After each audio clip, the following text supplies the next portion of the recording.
దయచేసి మీరంతా కూడా ప్రార్థించండి.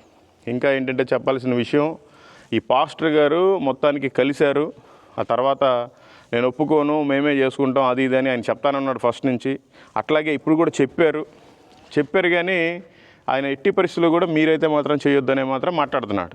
ఆ తర్వాత ప్రార్థనాపూర్వకంగా ఆయన బ్రతుకులాడటం జరిగింది. ఇంకా ఆ మైనస్లు అవన్నీ కూడా ఏం మాట్లాడకుండా ఆయన రిక్వెస్ట్ చేయడం జరిగింది. మరి దేవుడు ఆయనకు కూడా ఆ ప్రేరేపణ కలిగించాడు. సరే చేసుకోండి, మేము ఎప్పుడైనా వచ్చినప్పుడు ఈ మందిరం మీరు వదిలేసి వెళ్ళిపోవాలి, మేము సేవ చేసుకుంటామని చెప్పారు. సరేనండి, బంగారం వెళ్ళిపోతాం, కానీ మీరు మాత్రం ఇక్కడ సేవ ఆపకూడదు, సేవ ఆపినట్లయితే మళ్ళీ మేము వస్తామని చెప్పాం.